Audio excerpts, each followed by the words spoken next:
Well, the sunshine is coming. March may be bringing us some shorter nights and daylight savings time, but the sunshine and warmth during the daytime has been very much appreciated. This month, Mars dominates the evening sky with Taurus and the Pleiades nearby, and also Saturn, Jupiter, and Mercury dance in the morning twilight. Welcome to Observing with Webb for March of 2021, where a high school astronomy teacher tells you what you're looking at, why it's so cool, and what you should check out later this month at night. So we're going to get started with the naked eye planets, then we'll move on to the events and the constellations. Not too many events this month, but don't forget that you can get this as a podcast on Podbean, Stitcher, and iTunes. Also follow me on @MrWebbPV and @PV Planetarium. But let's get going with the planets that we can see.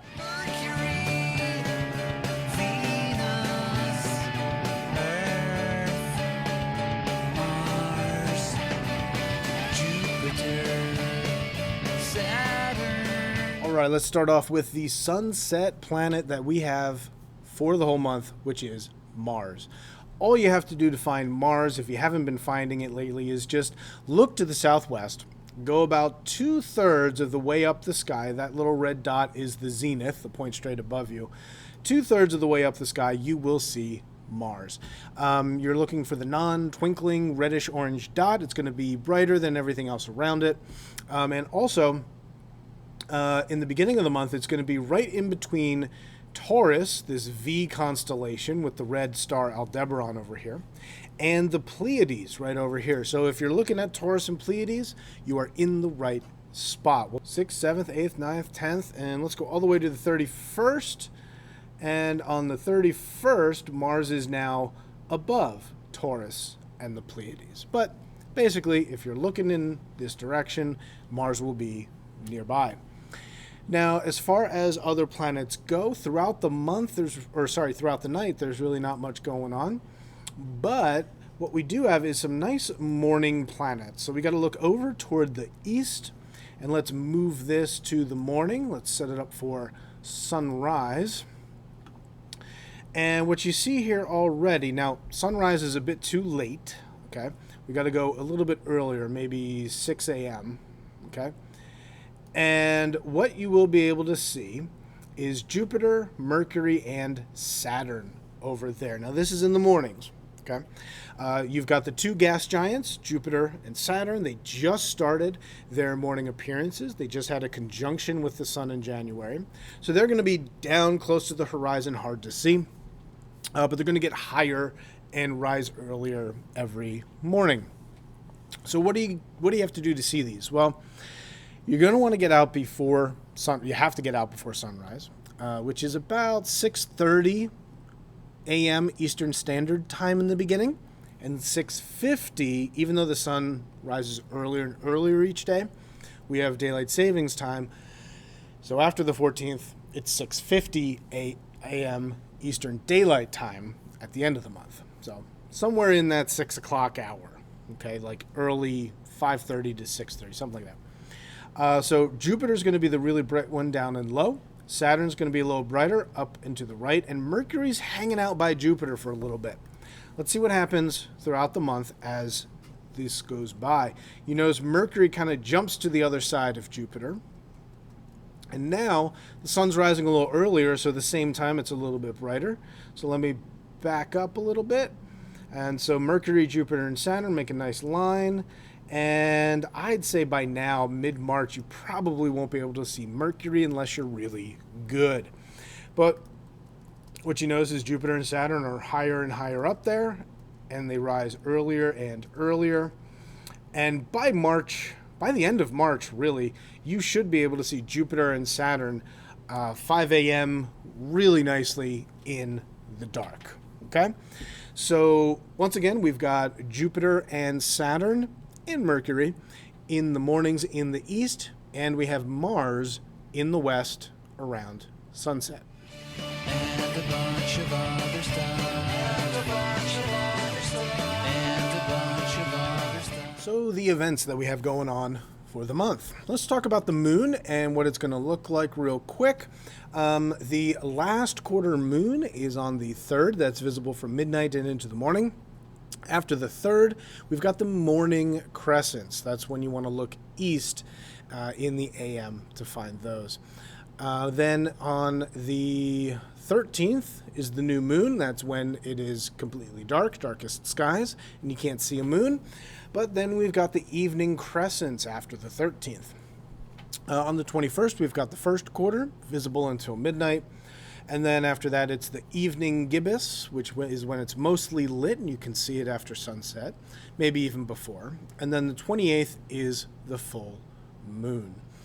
Now, as far as other events that go on, we've got 2 that happen every single year, which don't really have any bearing on what you're seeing up here. Number 1 is daylight savings time begins at 2 a.m. on the 14th. And that just gives us 1 less hour of daylight in the morning and 1 more hour of daylight in the evening. Then on the 20th, we have the spring equinox.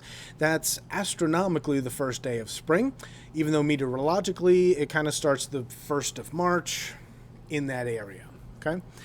And so let's talk about the actual ones that we can see. They all have to deal with the planets and the moon.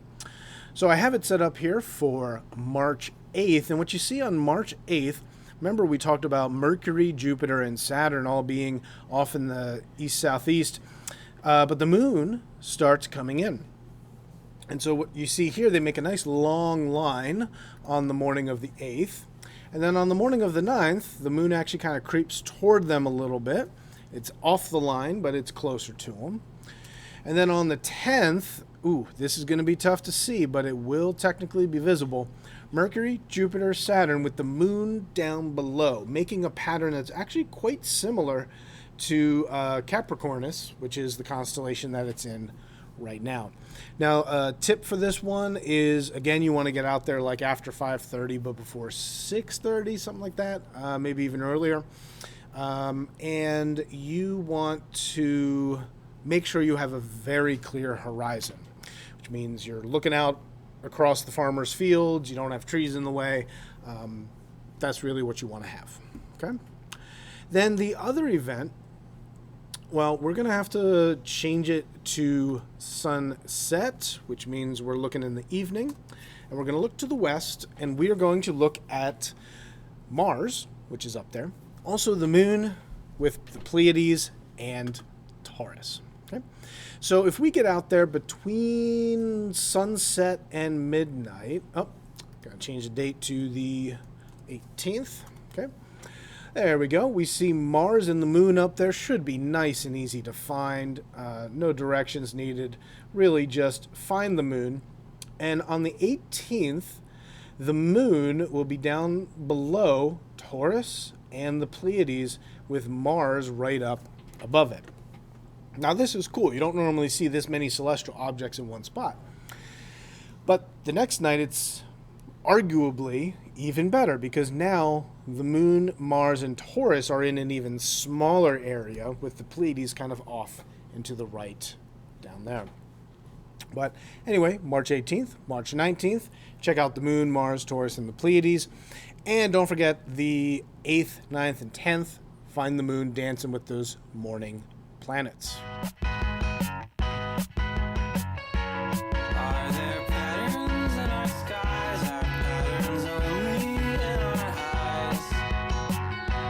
Lastly, let's talk about the constellations. The last thing here would be Orion. I'd say now's a really good time to look at Orion because he tends to fade away rather quickly after this.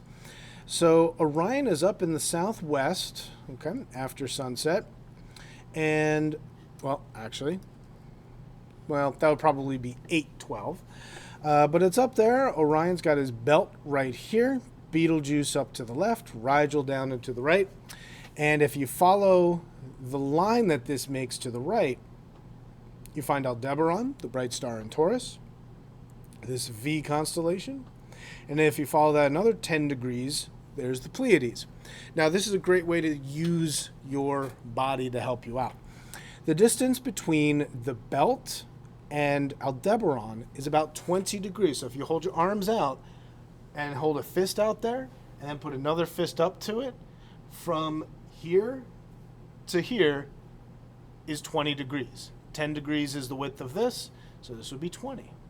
So you can also use that to find the Pleiades. That's only about another 10, which is another fist width. Okay.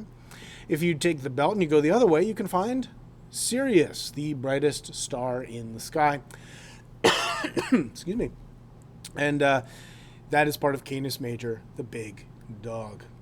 Yeah, Gemini's up here as well. I would say get a map, a sky map from skymaps.com. They do a great job of putting these together.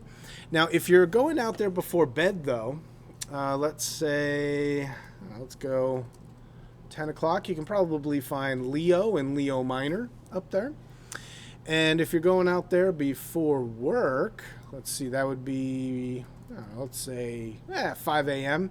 Now you start getting Hercules and Lyra and Corona Borealis. You start seeing the fall constellations the spring constellations over there.